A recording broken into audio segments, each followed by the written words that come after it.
Good afternoon, everyone who's joining us today for the virtual reception of Domestic and Devine.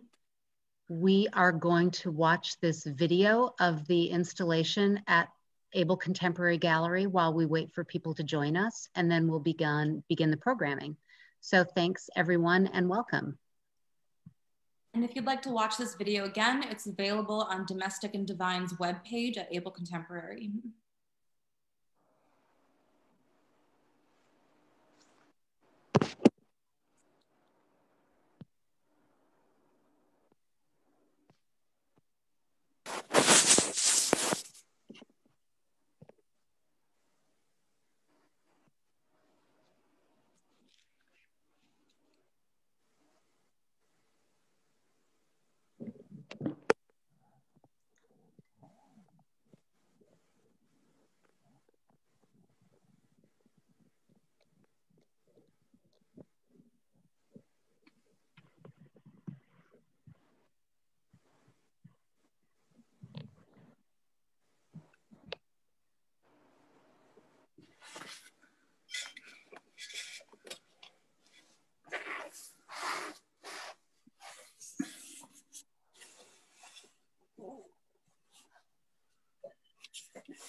If you're tuning in just now, we are watching a video of Medaris and John Ribble's show, Domestic and Devine at Abel Contemporary Gallery.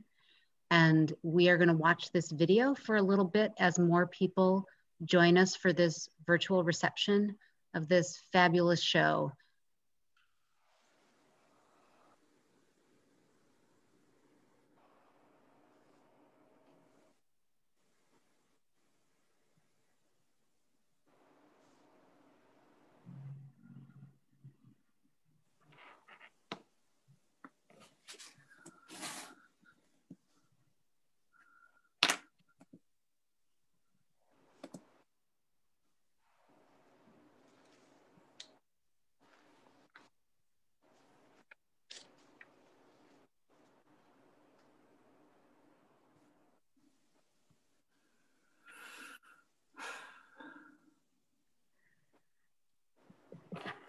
Welcome everyone to the virtual artist reception of Domestic and Devine, new work by Medaris and John Ribble.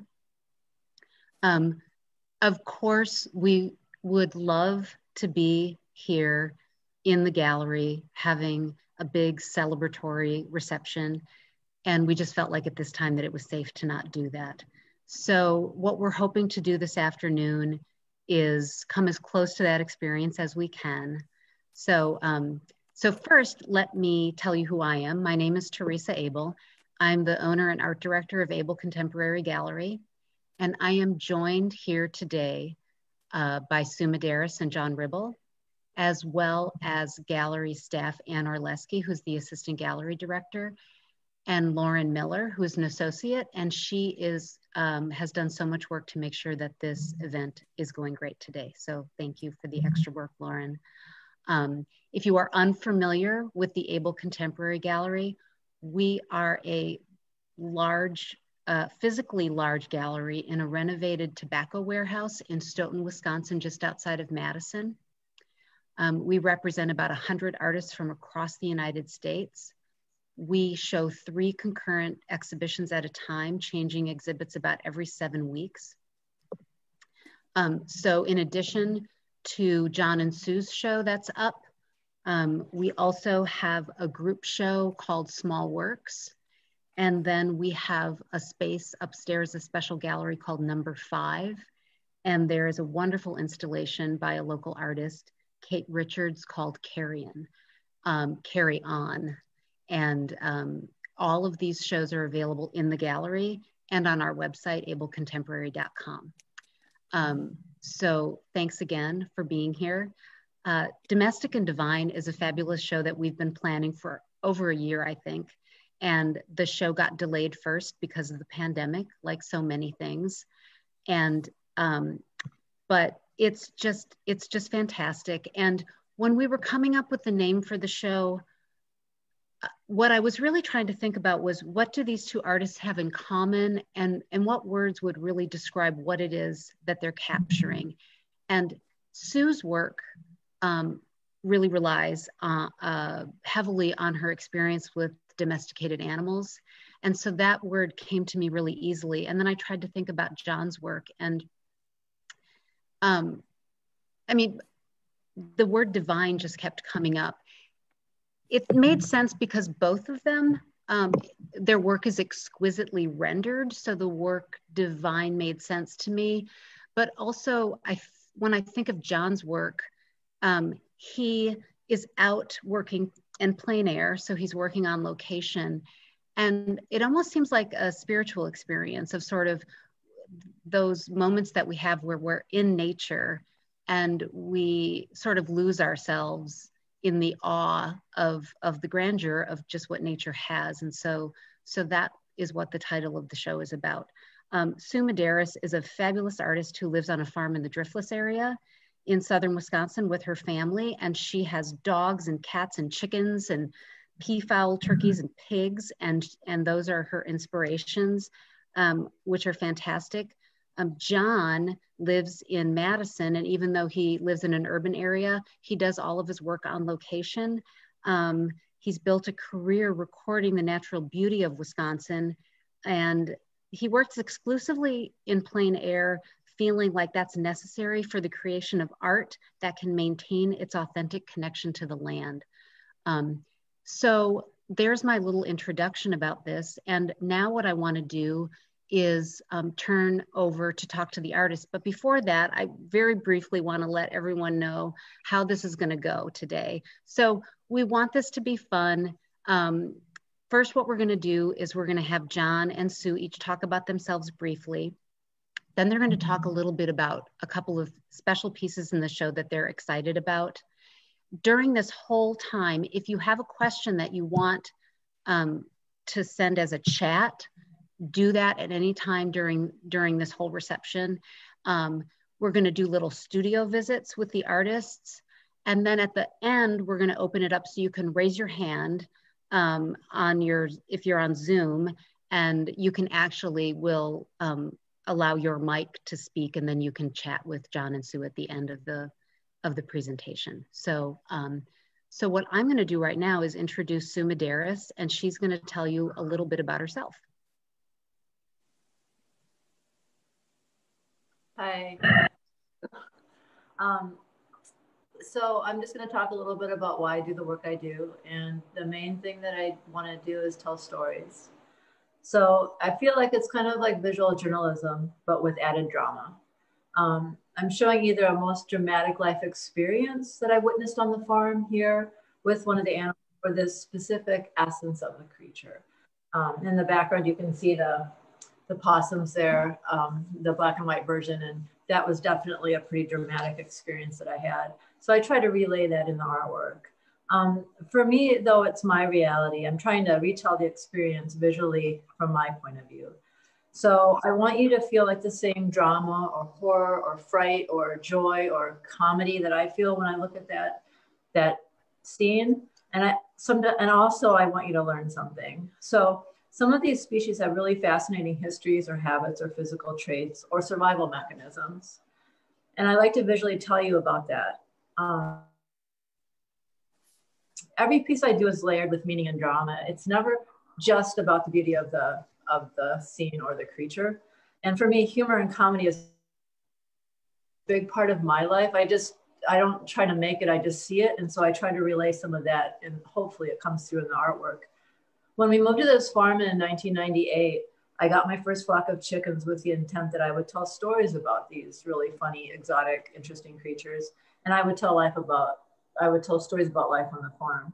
I learned about animal husbandry, including turkeys and pigs eventually, through books and through experience, and through a couple of neighbors who were really influential, who were real farmers.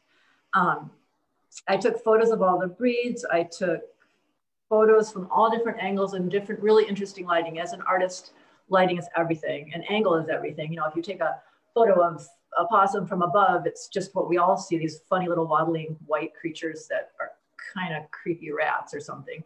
But then if you take photos of creatures from different angles, it totally puts them up on a pedestal. And that's what I do often with my chickens, to show you this different point of view. They look completely different.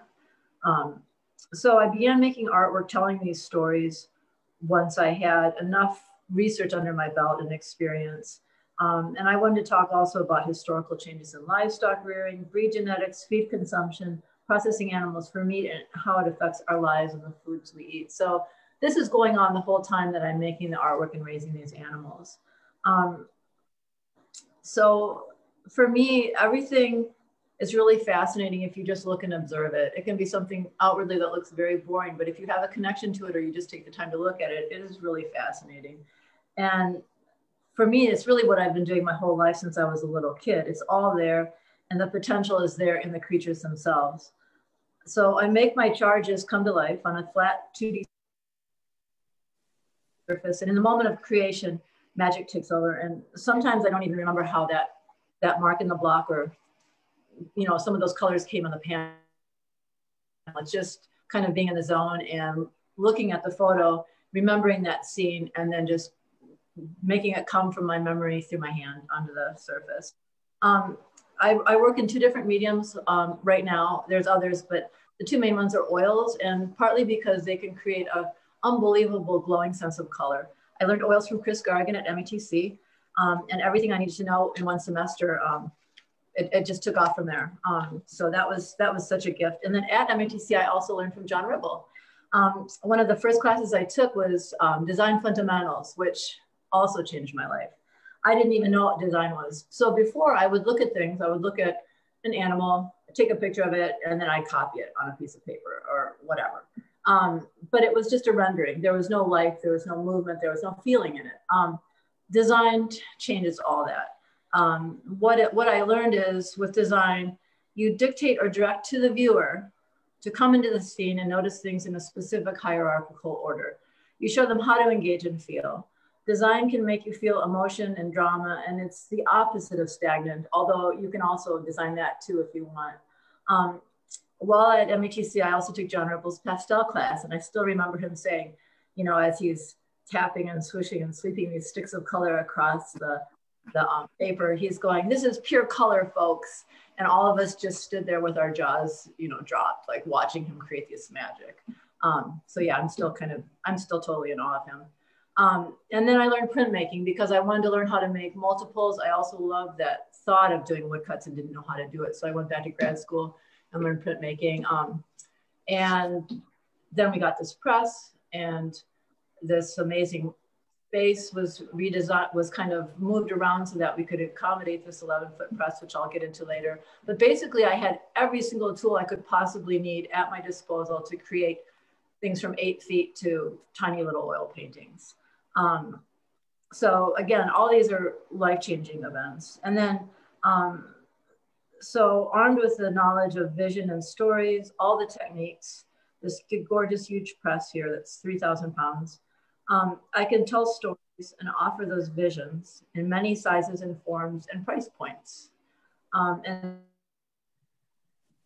I can market them accordingly. So I can make people smile or look twice in an 8-foot chicken, or a tiny Great Pyrenees dog in an oil painting, or a ferocious, cute little farm kitten on a t-shirt. So that's really what my life is about right now, is creating as much possible of life here and being able to disseminate it to different people at all different sizes and prices, basically. That's about it. Sue, did you say 3,000-pound press? Yeah, I asked James just to be sure, but yeah, and just moving it was huge. It was from an estate sale in Stoughton, and has a history. He's a steam fitter. He used to be an iron worker, but he also used to be a mover before that in his youth. So he knows all about moving heavy things. I mean, I couldn't have married a more perfect person for this. And actually, the week before the move, he constructed these ramps coming from this old, crumbly. It's this old little building. They actually had to remove the sliding glass door from the building, and then wheel it out. And they had to make ramps so that wouldn't crack the asbestos floor. It was just amazing. So he made this ramp that came out down the opening, around the corner, and then all of us with pulleys and push it up the ramp and up onto the flatbed truck, and then got it here. So yeah, I couldn't have done it without him. Wow, that's amazing. Oh, well, and what a great testament to John Ribble. John, do you feel so good to see where your students are, ending up? Absolutely, always, fascinated with the people that I've worked with over the years. They've done wonderful things, but Sue was always an exceptional student. I mean, you could just literally show her something once, and she was off and running. I was, the introducer of pastels and design to Sue. She took all the rest of it and made fabulous work with it. Yeah. Oh, well, that's so great. Well, people come in and gush about. I mean, you are a fabulous artist, John, but people come in and gush about your instruction and what a great influence you had on so many other artists. So you should always be so proud of that. So tell us about you now. Okay. I've written down all of the history, but don't want to get too involved here. I began with just a Bachelor of Arts degree from a small liberal arts college, Maryville College, and I didn't know whether to start there or with Mrs. Russell's second grade class, but I'm definitely going to the college. Came up here to Madison in 1970 and took a number of courses at UW, sort of selectively, not as a degree student. And at the same time that I was doing that, I was also employed as a graphic designer, as a designer of advertising primarily, and doing illustration on the side, freelance illustration. And finally, in 1982, I applied for and got a position as a full-time faculty member at MATC. And that launched a career that I did not see coming. It was, I had never taught before. And so I was very nervous. But once things settled down, I began to see the fantastic experience that teaching gave me. I was able to work with a faculty of, at its apex, it was 12 people on full-time faculty, each one with unique gifts and possibilities, media that they used and, viewpoints that they had. It was a tremendous learning experience for me to teach at MATC. I will forever be grateful for that. And of course, the students also. I mean, we had wonderful people going through the program. The program that I taught in out there was graphic design and illustration. And I was there for 32 years. And of course, like Sue, I have to mention my best pal and, really a mentor to me as a teacher, and that was Chris Gargan. he was a tremendous influence on me, not only in the classroom, but also out in the field doing plein air painting. I'd never done this before until Chris decided that we should definitely, you know, pack up and go out and do this.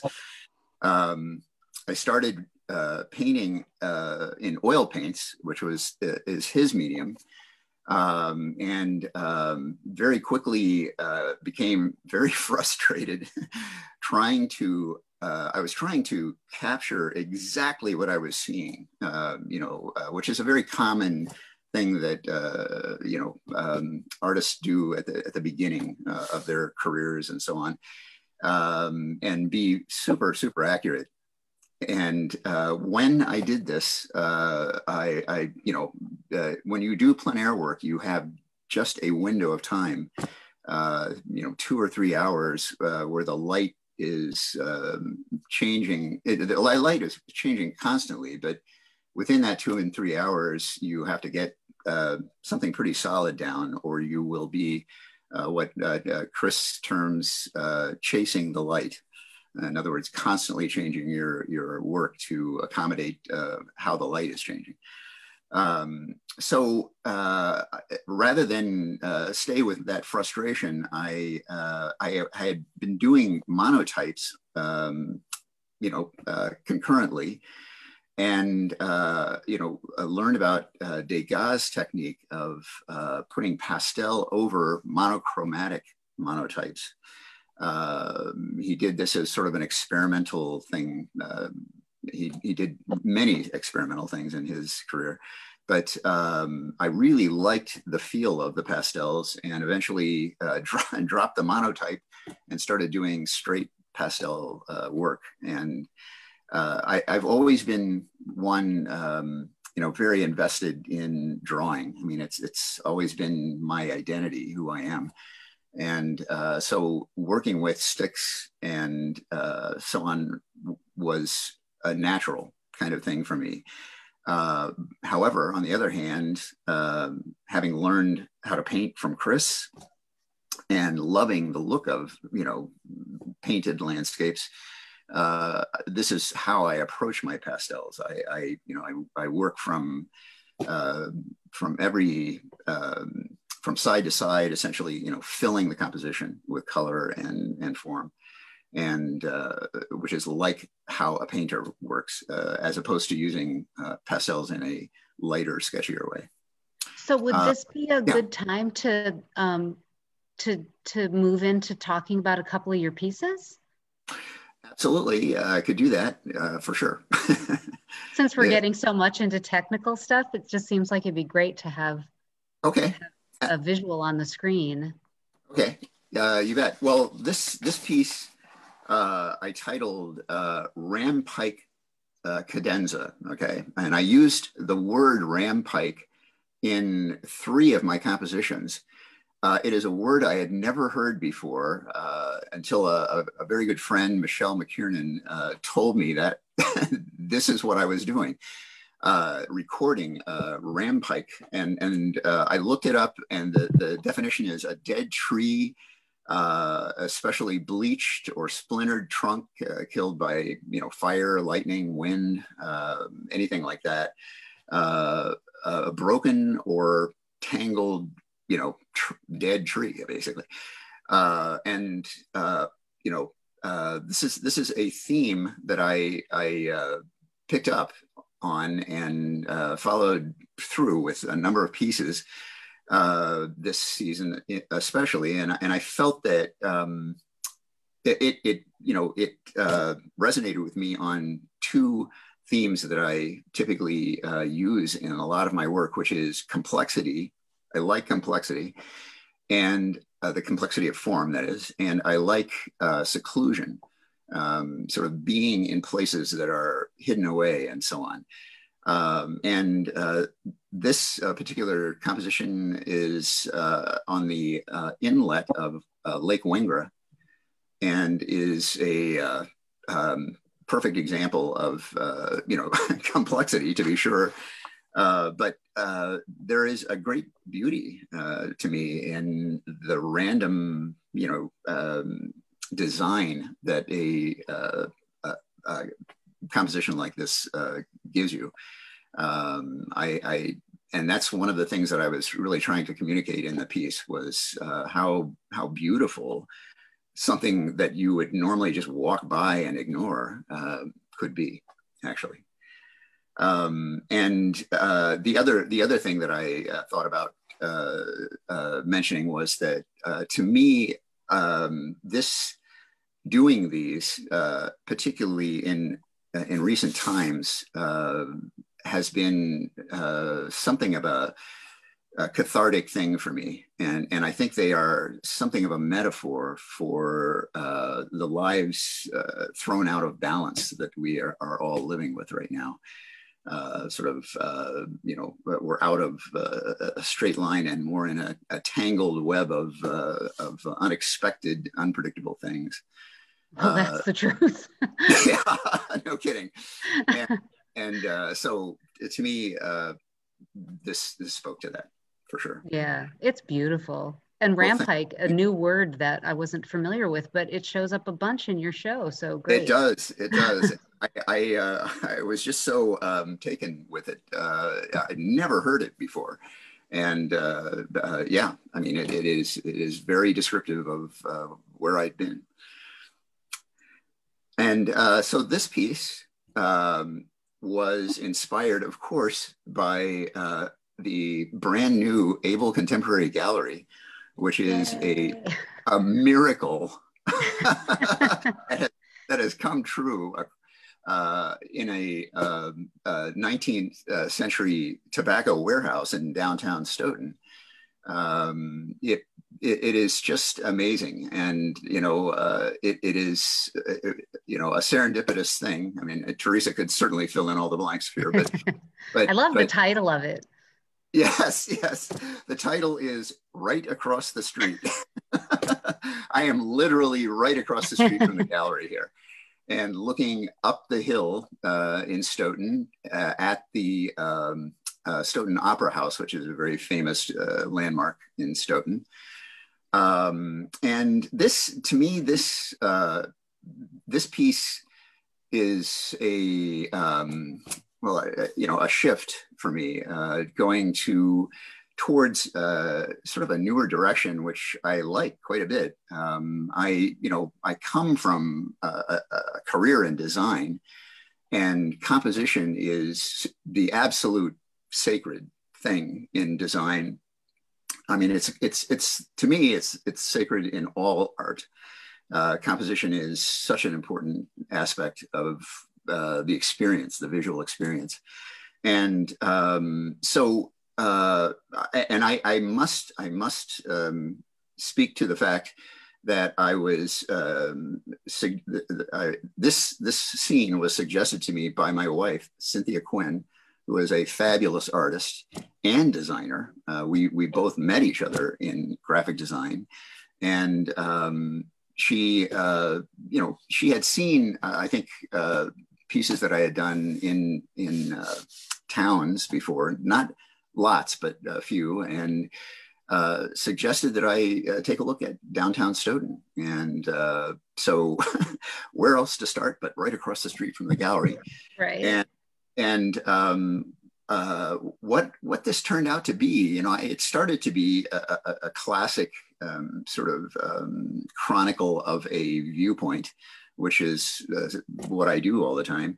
But it became something else. The shapes, the interaction of shapes in this, and values, colors, this kind of thing, and the interaction of light and dark shapes, the shadows against the light, began to become sort of in the forefront of this, and I was really pleased with that result, and sort of try to stay with that. And I think this is a representative of a sort of a newer direction that I hope I can continue with. It's great. And for people who, if you saw the video at the beginning, or if you didn't, you know, some of these pieces are quite large, which is amazing, you know, to work outside on Yes. location on giant sheets of paper with pastel in the elements. But if, you know, if you're able to come to the gallery and see them in person, they really engulf you and you feel like you're in these places. It's almost dizzying when they get large, how much you feel like you're there. That is definitely something that I think I don't achieve it sort of consciously, but I really like the idea that people do feel a sense of place in a lot of my work. And this as I said, you know, represents sort of a combination really of, you know, realism, which is sort of where I've come from, albeit rendered in a very impressionistic style. But a combination of that and almost moving towards abstraction, the interaction of shapes and forms and light. And I like that very much. I have been trying to move a little bit more towards abstraction as I have gone, not pure abstraction by any means, but really, you know, sort of playing with our sensibilities and our ability to interact with what we see. Yeah. Well, thanks, John. Those pieces are great. And, you know, speaking of scale, like Sue's work is, yes. well, if you can come and see the show, like there are these beautiful little paintings. These are fairly small that are just luminous. And then the prints are intensely large. And but the whole show looks great together, but it's, wow, talk about being engulfed by the large prints and then just being awed by these beautiful little paintings. So Sue, tell us about these. Okay, so I'll tell you a little bit about the background, because part of the reason I got this breed, these are called silkies, and their fur, we'll see later, an actual chicken, but the silkies have the absence of this thing called barbicel, which makes a downy the feathers. It prevents them from clumping together. So it really does look like fur. And I wanted to get these. I mean, I have a lot of production hens who lay eggs, but then I have my exotics. And these are a new flock of chickens I got this summer. And these are silky bantams. They're very small and they're very docile. And I also got them because they're great breed. They're great broodies, which means they sit on eggs and will hatch them. So I got them. I'm going to be getting some pretty rare eggs coming up next year. And I have an incubator, but I also wanted these super broody mamas to sit on the eggs as well.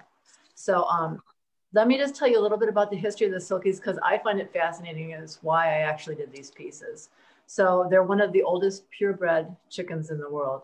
They come in a variety of colors. I have the buff, which is the golden color. So that's a buff silky on the left and a black on the right. While the exact country of origin is unknown, it's definitely Asia. There are records of silkies in ancient China during the Han Dynasty in 200 BC. This exact purebred chicken. But the earliest written European account is from Marco Polo's travels in China in the 13th century. He wrote, they have a kind of fowls which have no feathers, but hair only like a cat's fur. So to indicate ancient ancestry, I made the background of each of the silky loosely based on Ming Dynasty tapestries, which the Ming Dynasty was during that time in the 13th century. This breed most likely migrated with travelers along the Silk Road from Asia to Europe, at least by the late 16th century. And as an Italian naturalist published a book about chicken husbandry, writes, he described the silky breed as clothed with hair like that of a black cat. So these guys were definitely around back then. And to me, that's just mind-blowing that I have them here from ancient Asia, and now they're here on this farm on Drummond Valley Road. So I use metallic oils both in the backgrounds and the birds themselves to give them a feeling of preciousness, like tiny little exotic feather treasures. So let's see. So let me just tell you, when I got this little box of chirping chicks, so I got them in the middle of this pandemic summer, like this little box of life. So it was just really refreshing and life affirming. The fact that I would have this breed that originally came over from 2,000 years ago from far off China along the Silk Road to Europe and eventually America and to our farm on Drummond Valley Road in the middle of a worldwide pandemic during this devastating summer, getting this box of chirping, adorable baby chicks, it was just like life incarnate right there in my hands. It was also quite amazing to hold these chirping little balls of fluff, imagining another human doing so over 2,000 years ago, half a world away. The same exact breed from here to there. It kind of blew my mind thinking about the history and distance this breed had traveled. So yeah, that's the basic story behind why I wanted to do these. I just found it really fascinating. And then I'm just going to get into the color a little bit. With the buff silky on the left, there's a ton of color in there. And it's not that we'll see. There's a video later on that we'll show that shows the chicken, and it's kind of a golden yellow color. But I first learned about, before METC, I learned about seeing in color from a painting professor when I was an undergraduate in sculpture at UC Santa Barbara. She said, if you look at something if you really look hard at something, you can actually see all the colors. And I was thinking like, yeah, right. So anyway, she said, try it.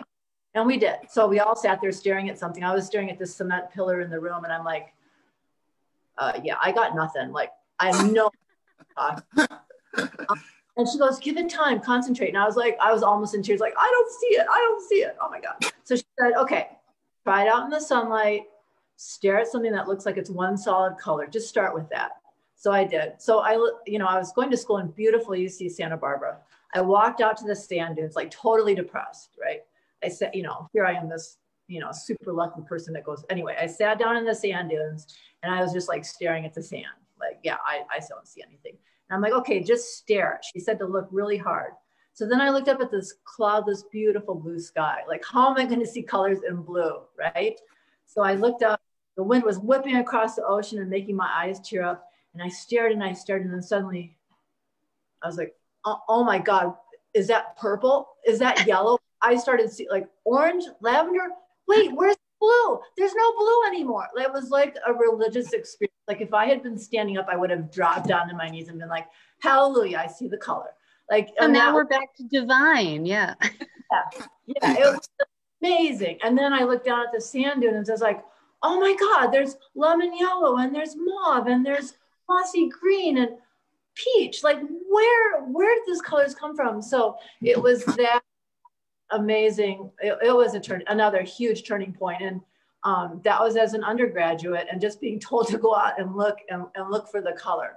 And I remember showing a painting to somebody that I was working on and they were like, so where are those colors coming from? Like, what kind of drugs are you doing? No, they're there. Well, they're there.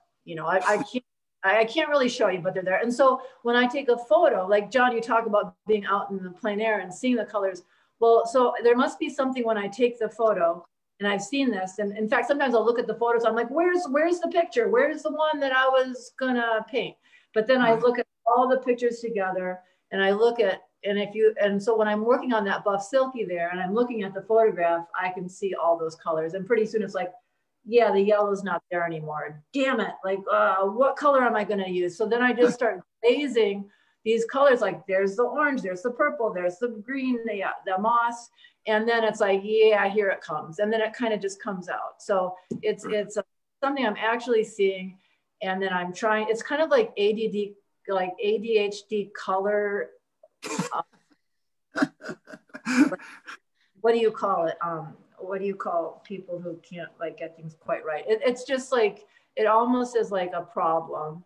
And then I make it into a working solution, how to say it. Yeah.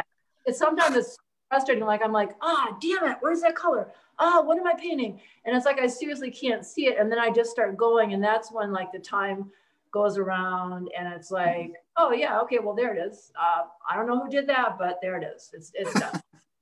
So it's kind of weird, frenetic, frustrating, really happy, and I'm actually really happy when it's done. it's like the process is like, I can't quite figure it out mentally what's going on, but anyway.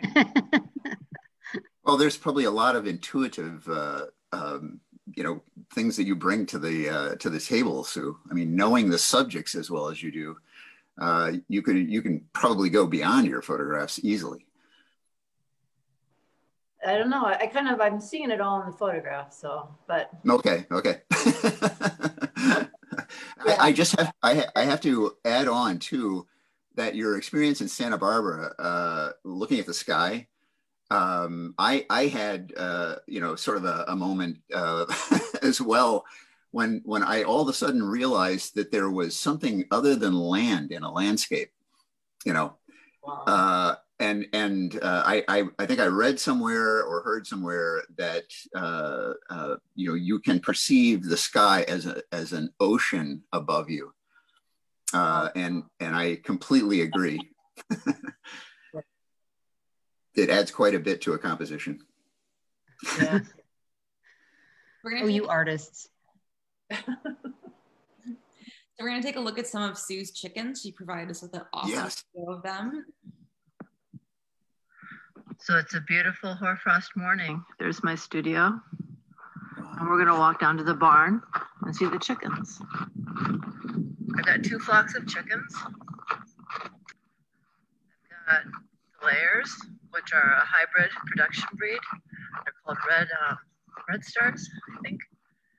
And I don't paint those a lot. I will, but they're production. They lay eggs, like 1 a day. Crazy. And they're in the barn. They're in the coop. The only reason I have them in there is because the 2 flocks haven't really commingled yet. And yeah, that's something I want to do in the warm weather where they can be outside and get away from each other. So here we are. So there's down there, actually straight ahead is where we do the pigs in the spring and fall, spring through fall. There's the coop. And the barn. Okay. I'm gonna turn the light on. They might start crowing more when I do that. I typically leave the light off because then the boys can see the girls as well, and there's not quite such frenetic mounting of chickens. Looks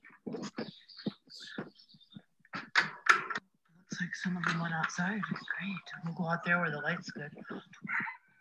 My little Millefleur girl.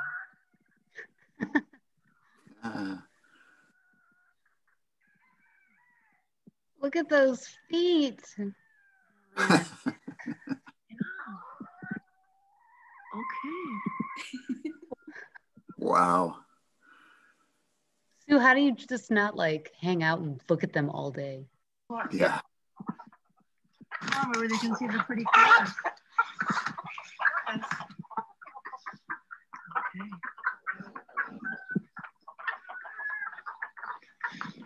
With a buff silky, buff Orpington. I'm sorry, lavender Orpington is a gray.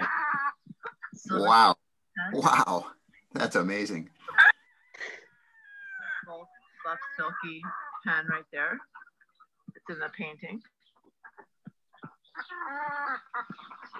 Silver lace Polish hen.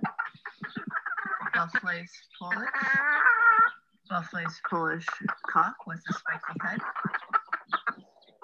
And you can see lavender Orpingtons are super friendly. They don't always like to crash the scenes. Let them have it. Polish cock just crowed. There's a black silky. There's a silver laced Polish cock with the funny head. Yeah, pretty boy. And this is the Millefleur cock here, the little Banty, who is in exit stage right.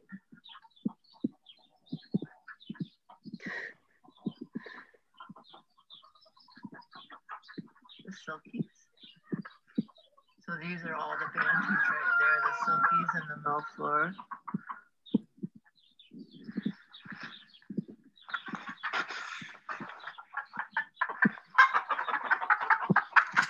It's okay.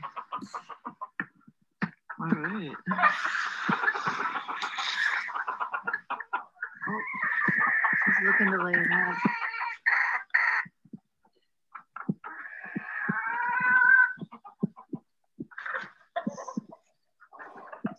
Is the entire barn their domain, Sue? Ready to lay a little egg. Oh, just so I've got a middle pen where I've got the exotic chickens, and then the laying hens are in the coop. So okay. Yeah, I've got the other pens cleared out. Sometimes at some point, so I have too many males right now, and typically what I do at some point is I put the males all in one pen together, and they get along and they're really calm. So I have to have some empty pens in case there's a problem. So anyway. That's great. And so now there's a giant possum on our screen, Sue. Okay. All right. Should I talk about that now? Yes. Okay. So I say it's giant because it's the size of this piece is, it's a large print.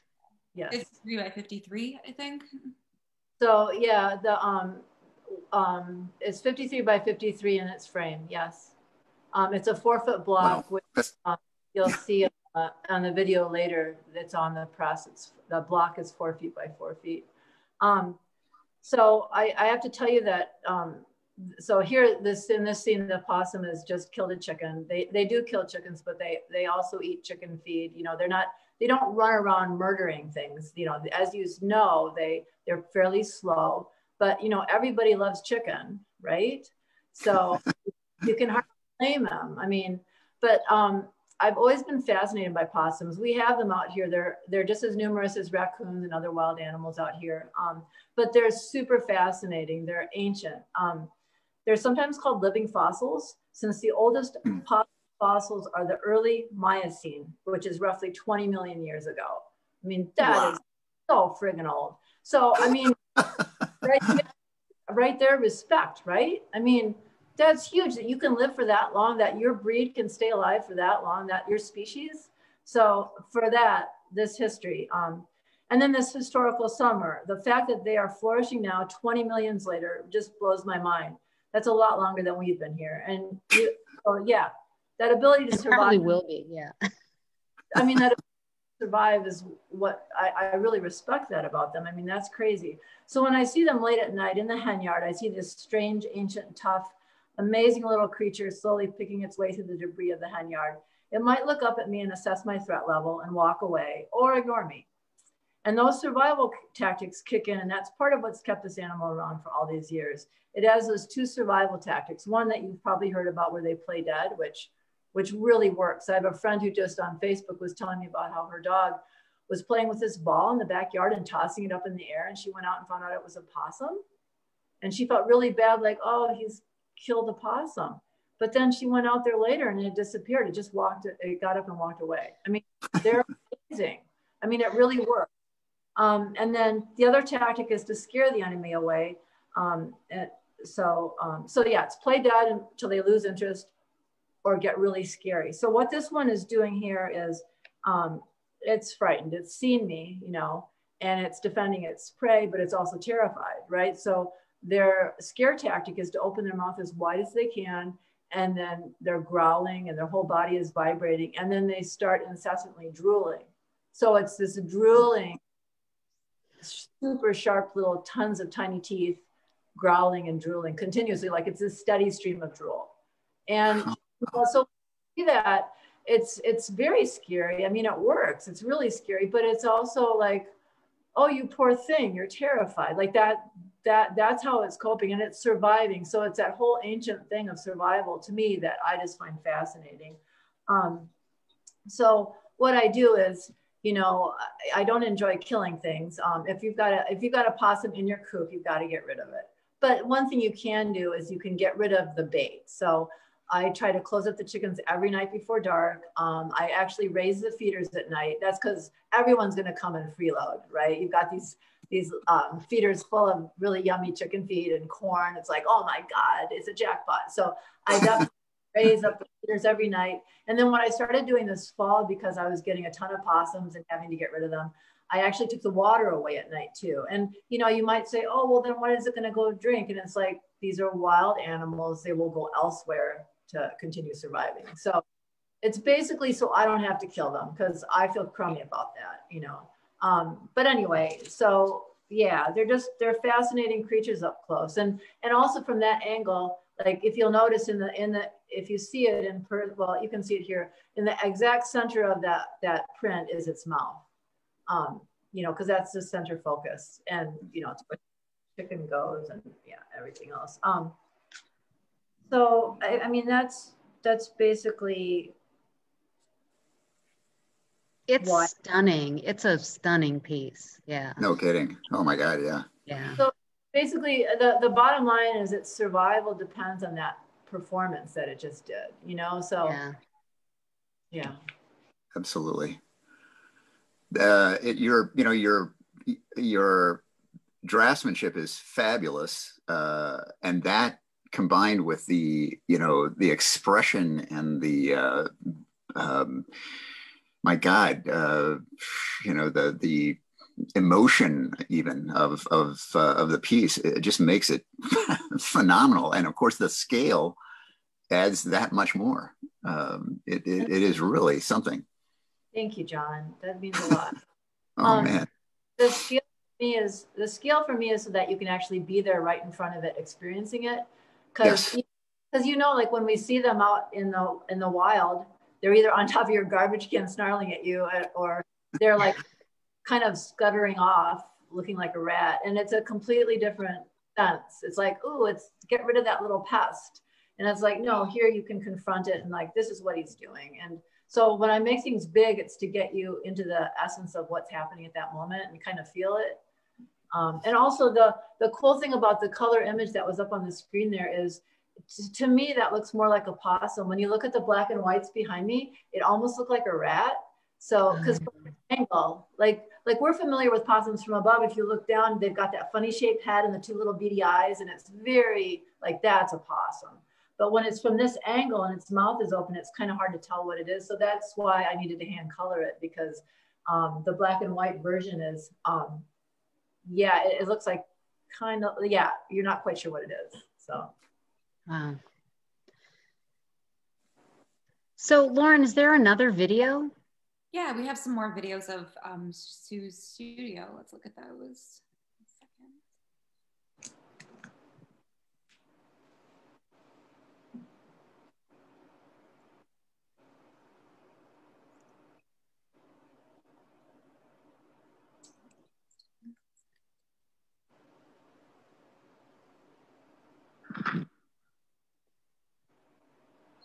Sorry. So we'll look at this video and then we'll have John show us his studio for a second and see what's on his easel. A second is just about all we need.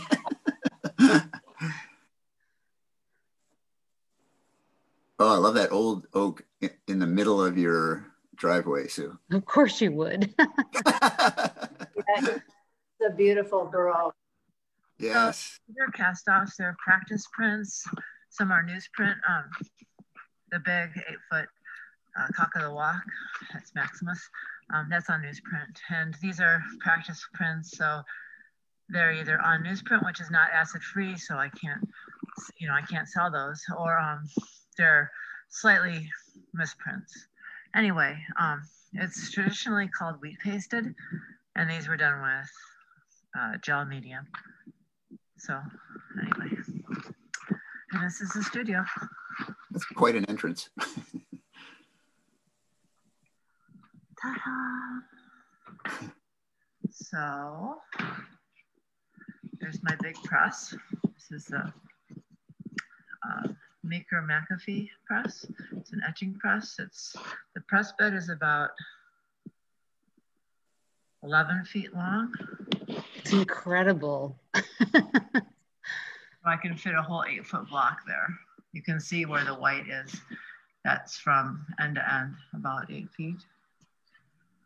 This is that big chicken painting in the middle that I'm working on. There's the possum black and white prints, some of them. This the first part of the edition. There's a little woodcut over here that behind the chickens that I'll be working. That's all relative with you, with other people, Sue. Oh, let's see. Small, large, yeah. Yeah, we'll back up here. So you can kind of see what the room is like. It's great. It's a great space. You need the space to get the block inked up on there, run the paper through, and then get it off. You know, you need the space all around it to do that. And then this is the inking table. So this is where I roll out the ink and ink up the block. And the next one. This is my East Side studio. I introduced it, I think, in the last video. Anyway, that's my Meeker McAfee etch press. The press bed, I remeasured, it's actually 10 feet long. The reason it's sitting in the middle is because you need lots of space around it to work and pull the paper off and run the block through. So yeah, you need that space for such a big press. This room is made for this. So the press bed itself is 10 feet long by 4 feet wide. If you look at the graph paper here, from this edge to the edge of the block, the other edge of the graph paper, that's 8 feet. So it'll fit a 4 by 8 foot block, such as the one way in the corner in the dark that you can barely see that made that print. So yeah, anyway, this is the block that printed the possums. Let's see if you can see some texture. Oh, you can kind of see it there, yeah? So it's gouged out with these little knife type things called gouges. And inked up, paper put on, run through the press, and then you get the prints. So I'll go close up to the print here. So you can see some nice drool. Oh yeah, baby. Scary. Anyway, and of course his eye. His eye always makes me a little sad. It's like so beautiful and sweet and ferocious, all in one. It's a killer. Survivalist. Anyway, respect. This is a 5-foot oil called Polish Boys. This is the underpainting. So basically now what I'll do is I'll put colored glazes over it to make it really pop. But the underpainting is the hard part. This is where all the work is, for me at least. So that's a white crested black Polish face. And these are buff lace pulp. And then I've got a few big blocks that I'm working on. This is a 40 by 60 Gloucester Old Spot woodcut drying rack where I dry the prints that are not going to be framed. So ones that are editioned and framed are up on the wall so they can dry nice and flat. And then this is my inking table. So what I do here is I put the ink down there and then I roll out the ink and cover the roller so it's all nice and black and shiny. I come over here and I ink up the block over and over till it's nice and black and shiny, put the paper on top, and then I come over here and as motorized Meeker McAfee press. I just go like that and it makes it go through. You gotta have a little weight on it for it to go. So it's, yeah, you can see it's not that fast. Okay, so that's how that works. So yeah, this is the East Side Studio. I love it. I feel so lucky to be here.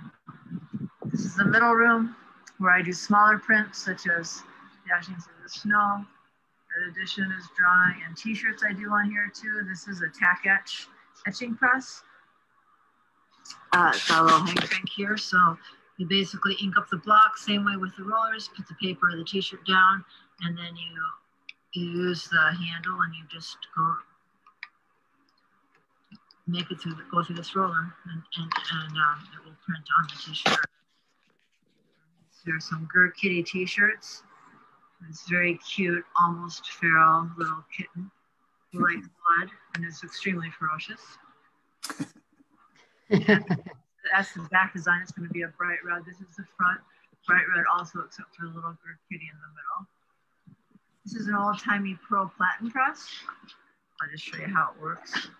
So it's inking up at the same time, and then it inks up. It gets ink on the rollers, then it comes down and it gets ink on where there would be a block, and then the paper is right here, and it presses up against the block. So you can just do this over and over. Pretty awesome. This is where I ink up the rollers. This is an old-timey show card press. You can either use it with the wooden type here. Put it on these rails up here on this part. I use it for lino cuts and wood cuts that are this size. This is one I'm working on called The Last Mark. It's Dexter. And what you do is you ink this up after you've carved it some, and then you put the paper on top. You use these clamps here.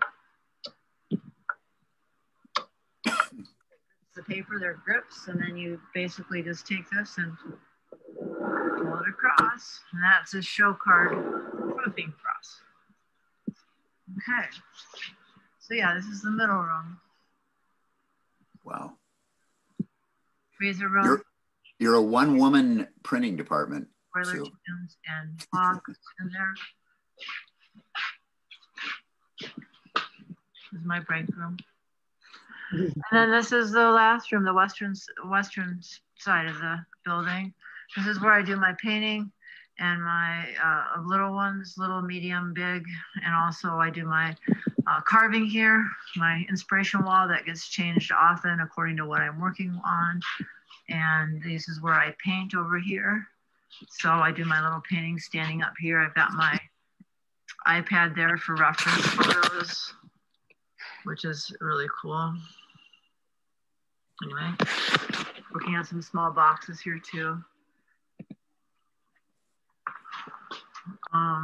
Card catalog where I have a lot of my supplies. Let's see. Oh, this is so cool. So I've got these books. I use these book presses for making my journals, and then the leathers that are on top of them are from my pigs, or this is from a deer that was on our property. And it's so beautiful and smooth. I wish you could feel it. And then this beautiful textured stuff. This is hog hide right here, as is this little tiny book. It's hog hide. And let's see if I can see. Yeah, here are the leathers. So these are leathers. These are hog hide. This is from my hogs that I raised. Not the fancy ones, but this one, and you know, some of these are all hog hide. So I use those for making books. And then if I go in here, I have this door lock to keep out the dog hair. And this is where I do my framing. So yeah, it's pretty cramped, pretty crazy, but it works.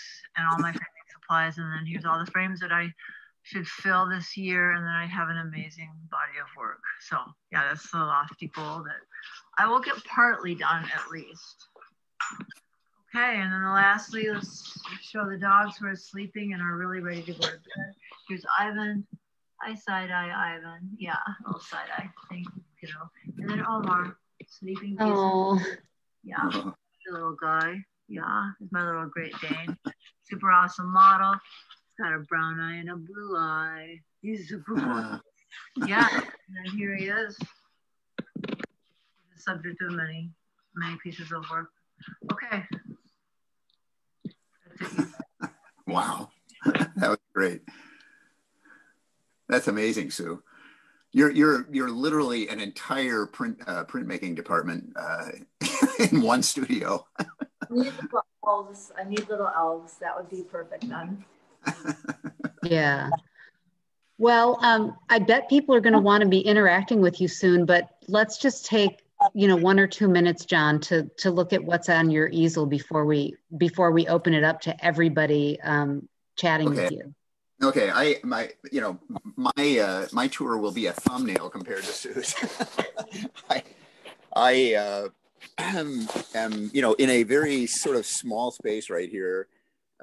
This is just a sampling of all the number of sticks that I am working with. It's a lot. I have boxes and boxes and boxes of pastels. To be able to really find every sort of nuance, really. And this is let's see, there we go. This is a painting actually of Chris Gargan's farm, the Hoof and Woof Farm, that I did this summer. And I just have some, little bits and pieces that I want to change on it. And so that's why that is up on the easel. I will be continuing to work with it. I think of my studio, given the fact, my studio really is out there. Right. That is my studio, but I like to, work on things just a little bit before I put them in a frame. Just sort of a last look and an adjustment here and there. Sometimes some interesting ideas, not unlike some of the things that Sue was talking about. Color ideas will come to you out of who knows where. And, experimenting a bit with color is a really wonderful thing to do, actually, I think. Sometimes it works, sometimes it doesn't, but I have everything in a very small space right here, because we have a lot of equipment and a lot of supplies and one thing or another, and of course I have I don't know if you can see it from here, but I have a rather large collection of art books, so that takes up space as well. But again, my studio is really on the road, so to speak. I have a Honda Element, which is a hugely practical car for doing this. And so it's your mobile studio. It is my mobile studio, and I was talking to a friend recently about it, and he said, "So do you have food when you're out there working and this kind of thing?" And I said, "Absolutely. I have it all. I have every piece of clothing you could possibly need, from tank tops all the way to down jackets. Because you have to layer up a lot of times, especially when you're working in the early spring or the late fall, that kind of thing.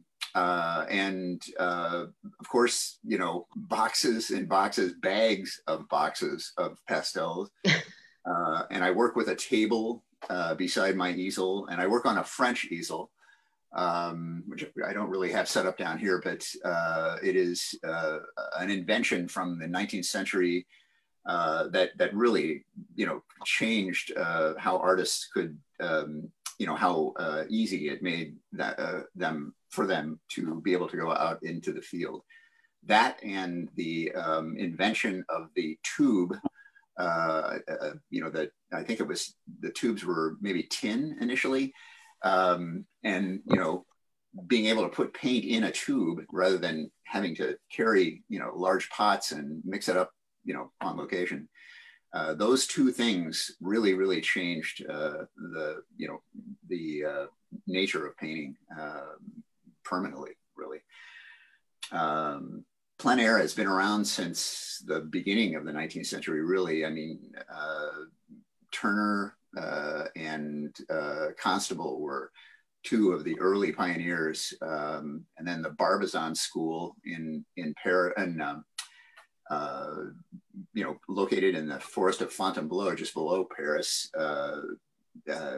was one that generated a lot of artists who were on location people. Basically, that forest had so many different venues in it that they could be painted.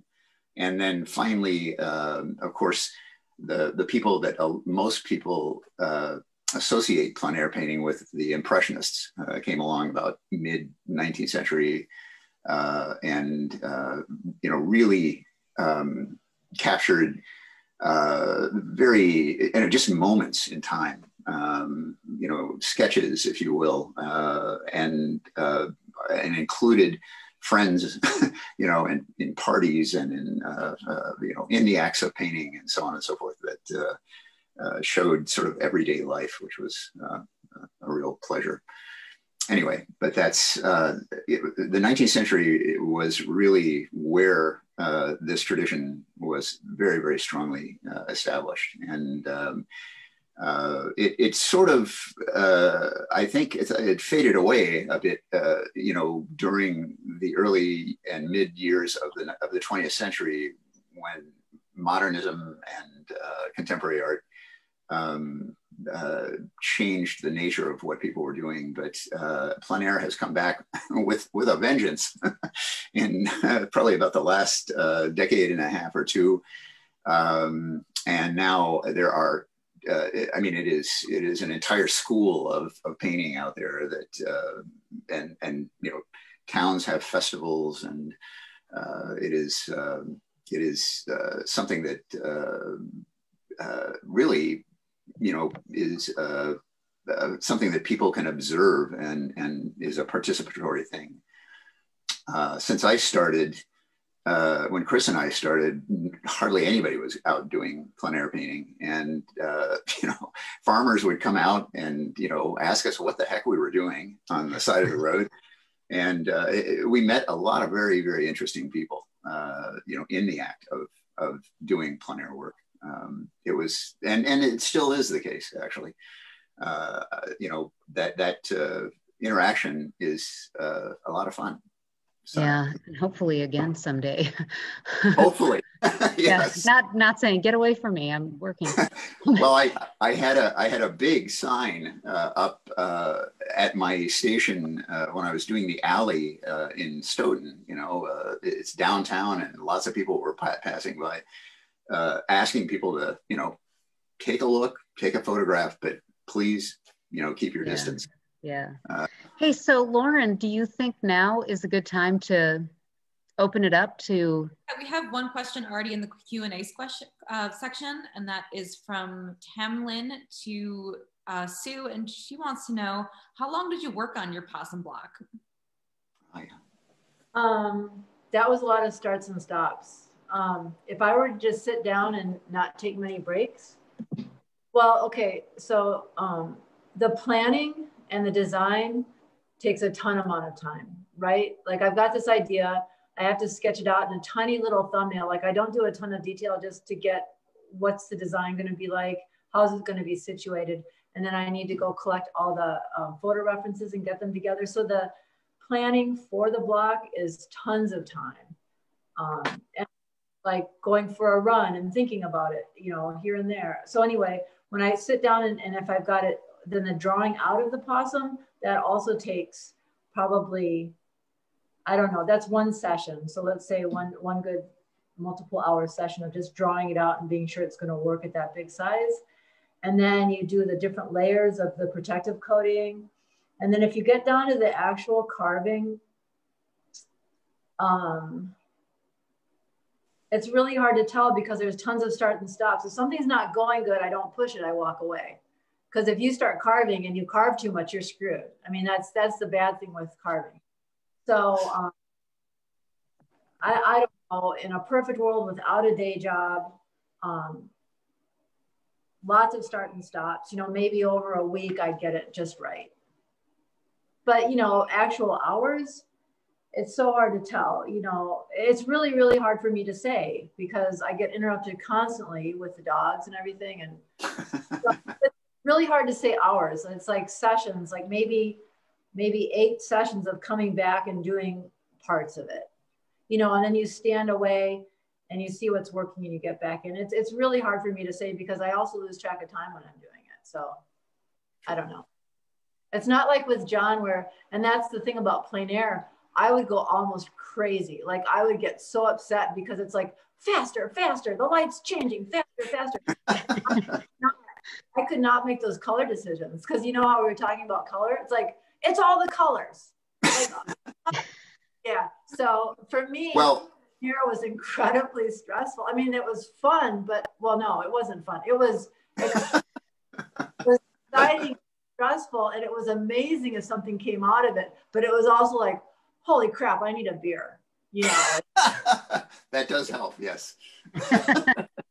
Well, you know, one of the things that I'm doing these days, Sue, you know, given like the scale of something like this, what is that? Probably about, I don't know, 3 feet across, 2 feet down, whatever. I will go back to the same location, you know, multiple times during the same, you know, sort of time period, so that the light is pretty much the same. And I actually like that because just as a, for instance, in the 2 Stoughton pictures that I did, the time that I was doing them, the sky was just blank. There was absolutely nothing, you know, it was just a blue sky and, I mean, lovely weather, but, you know, on, I think the last day that I went back for, actually for both of them, I think on the last day, clouds, you know, showed up, and I love doing clouds. You know, they, again, it's almost like another landscape in the sky, and adding those in, you know, was a real pleasure. I'll put it that way. And it, you know, it wouldn't have happened if I hadn't gone back multiple times. Question from Kay. John, what kind of papers are you using these days? If this is the Kay, I think it is. Hi, Kay. Kay is another, she's a tremendous pastel artist. The paper, which you very correctly, you know, acknowledged in a post a while ago, the 2 Stoughton pieces are done on Wallace paper, which is, you know, priceless. I, you know, back in the day when Wallace was producing paper, I bought, you know, a number of packs of it and kind of stashed it away. And sure enough, it paid off because they completely disappeared. But Wallace paper was sort of the gold standard for pastel paper. It's wonderful, wonderful stuff to work on. And for those of you who are not familiar with pastel paper, I'm not sure when this actually occurred, but there was a point a couple of decades or so ago when sanded paper arrived, you know, a paper with a grit in it that really grabs the pastel and holds onto it, that it was a real game changer for us. And so I would say, I mean, I don't work on Wallace paper all the time, but a few of the pieces were on that. And I think, you know, my go-to most of the time paper is Color Fix, actually, with a terracotta, which is a reddish, you know, a deep reddish color that is a wonderful complement to so much of the green that occurs in our Wisconsin landscapes. I have a question from Patricia for Sue. What do you do with the block that you've carved? What do you do with the block after you've made the prints? Currently, I just stack them up.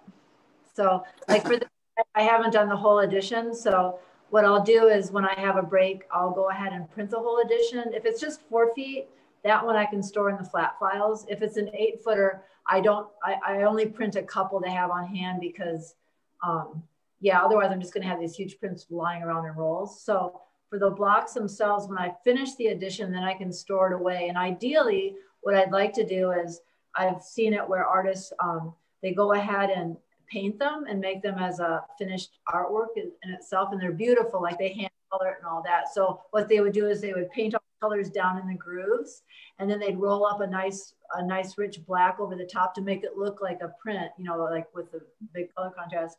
And then they'd go ahead and frame that. I've never done that because, well, it's one more thing, and you know, I kind of want to make new stuff. So I don't really want to keep messing with old stuff.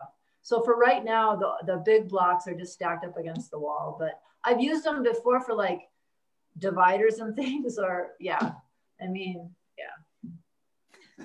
Another question for Sue. How do you decide how large a given print will be? Like at what point do you decide this needs to be an 8-foot chicken? so that one, the big 8-footer,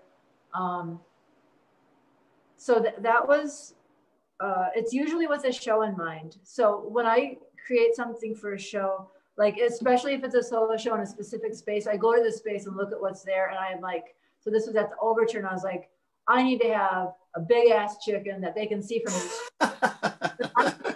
I want to go walking by in the street, like walking along. Oh my God, what the hell is that? And then like go in, and then you got them, right? You suck them into the show, and then they got to see the whole thing. So for me, that was an eye catcher, right?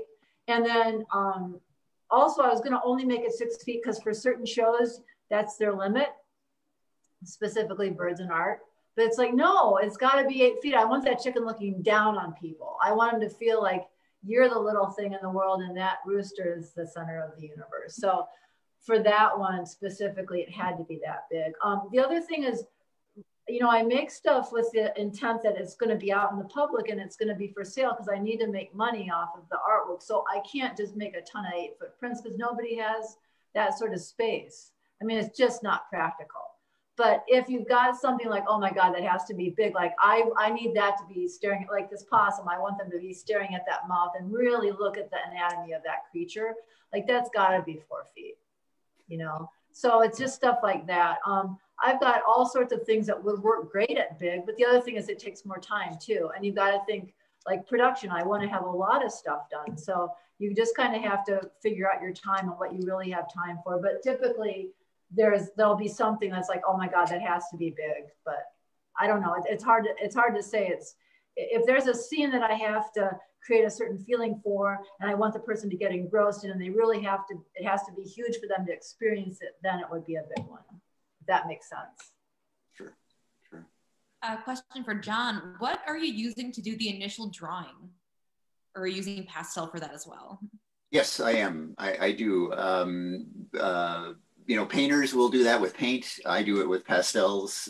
Once you are really familiar with your medium, you know, it's just a second nature. And rather than drawing everything out in some other medium, you know, what I will do is I will draw out what I'm going to do, excuse me, in shapes initially, you know, and with line, of course. But I will use a lot of times really high chroma colors because, you know, as the picture fills in, as the forms start to build, a lot of times those edges that you drew as lines come through in the painting, and there can be these you know, accents of high chroma that occur here and there in the painting that are very unexpected but very dynamic. Great. Question for Sue. How many prints do you typically pull in one session? It depends how big they are, definitely. If it's a little one, like with Dashing Through the Snow, that edition was 25. I don't ever really go over that. There's no reason to, but I want to, so for Dashing Through the Snow, which is a reduction print, you have to do all the one color at one sitting. You can't go back. You can't clean up the block and go back. You want to get, so I'll do the first color and that'll be in one session. And then when that dries, then I'll do the next color.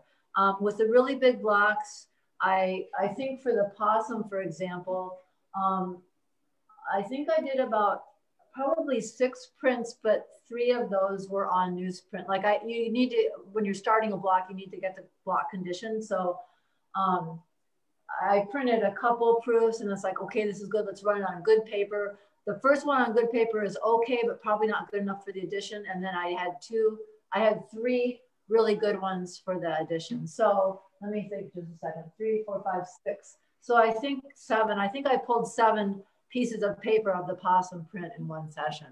And 3 of those were good enough for the edition. Does that make sense? Yeah, yeah. Question for John. Do you have a favorite time of day or season to work?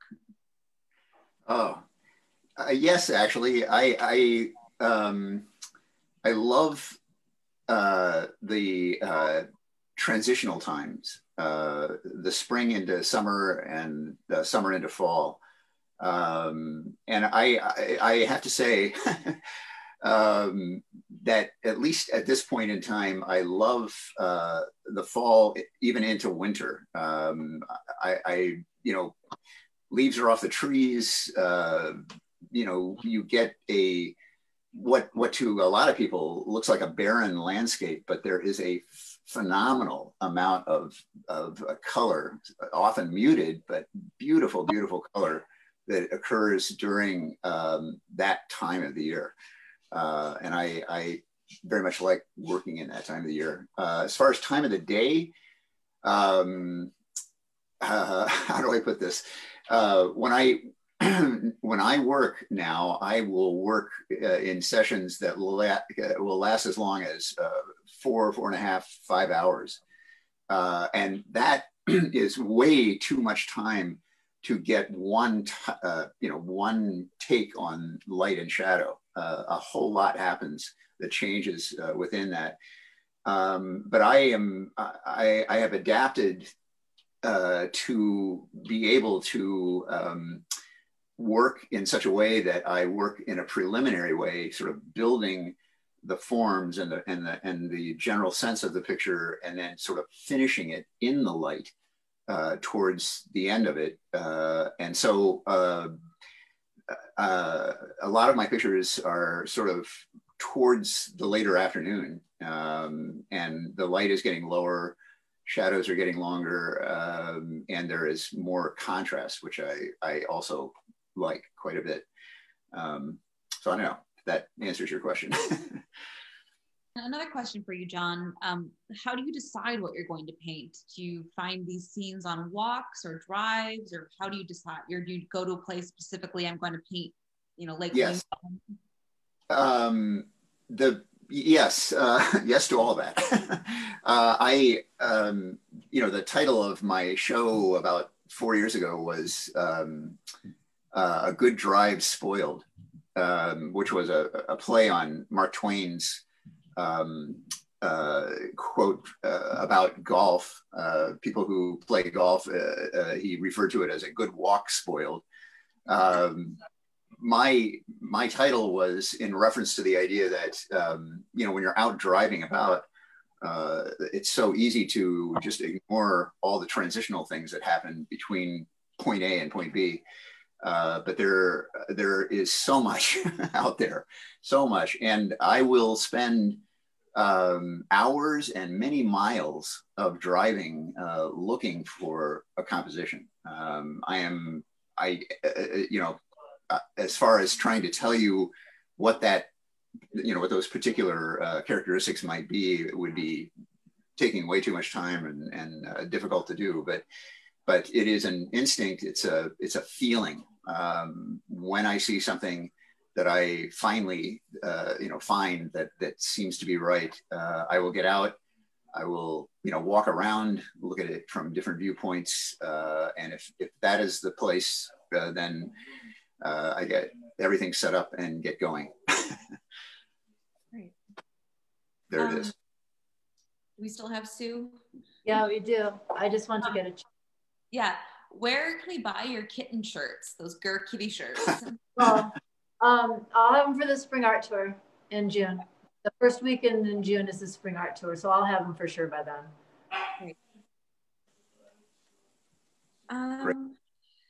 All right, just looking through some last questions. John, have you ever used print paper with pastels? Print paper? Yeah, I'm not entirely clear what that is there, but I assume like printer paper, maybe? I don't know.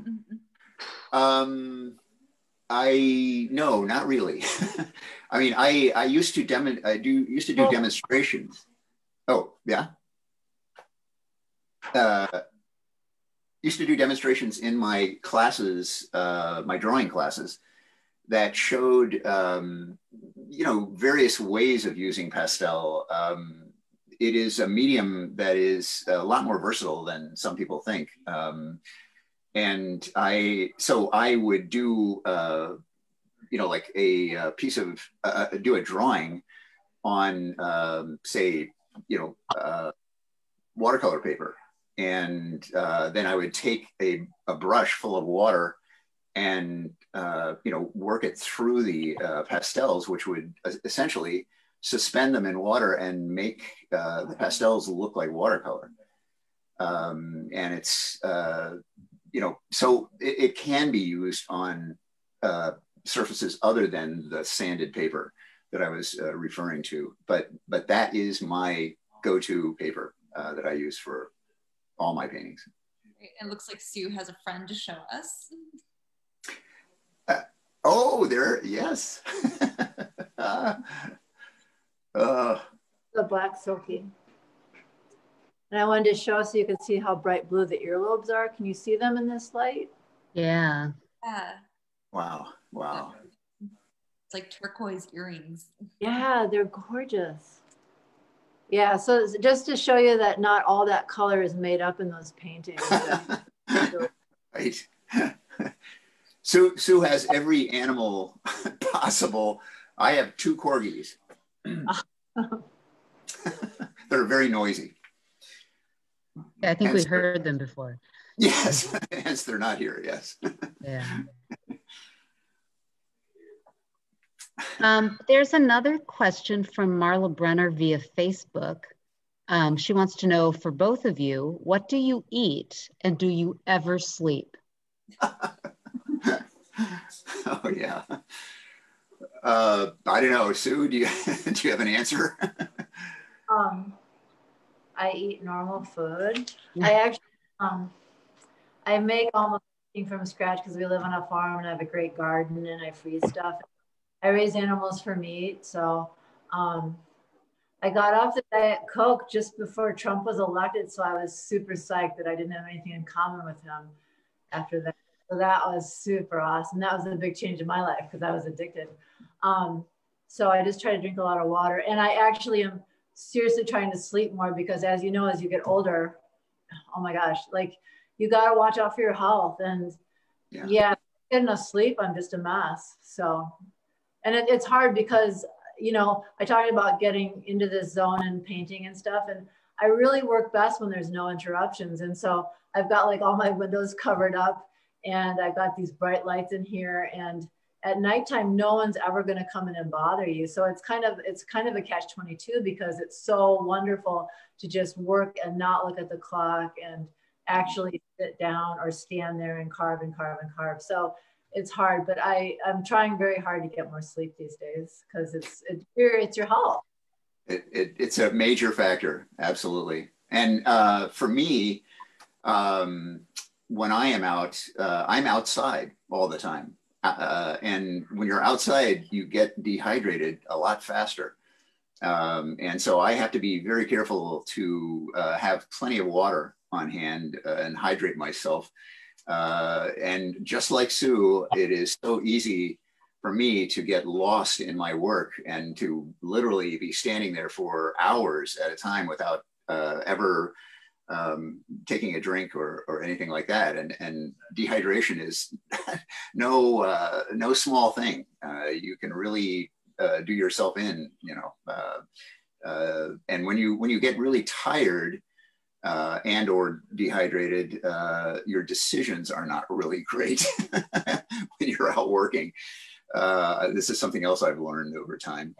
So it's, getting enough sleep so that you're, you have stamina and hydration are 2 really important aspects. Good. So there's your artistic advice from these artists. Hey, so I'm going to wrap this up. Thank you mostly to John and Sue, first and foremost. This is fabulous, and for letting us into your studios and have this really intimate insight into what it is that you do, and from everything from what you eat to how long you sleep to who your animals are and your inspiration. The work in the show is outstanding. And we realize that these are just really unfortunate and crazy times. So if you are not comfortable or able to come to the gallery, please go to our website, abelcontemporary.com. All of the work from the shows is there, as well as the video that we showed at the beginning of this reception. And if you can make it into the gallery, we are open regular hours, Tuesday through Sunday from 10 a.m. until 5 p.m. If you're more comfortable and you want to make sure that no one else is here, we are happy to accommodate that. So you can call us or you can email us through our website, and we are happy to make special appointments for you to come here. And really, from our experience during the pandemic, the gallery is very large, and we are not inundated with lots of people. So from our experience over all of these months, if you were to just come here without an appointment, you're probably going to be very comfortable and feel very safe with your mask on, and you'll be able to enjoy this show. So I think that's everything. Lauren, am I missing anything? All right. Well, thanks again, everybody. Have a lovely afternoon. And the shows are up and through February 21st of this year. So there's lots of times to see them. All right. Well, we look forward to seeing all of you in person in the gallery sometime. All right. Thanks, everybody. Good afternoon. Bye. Bye.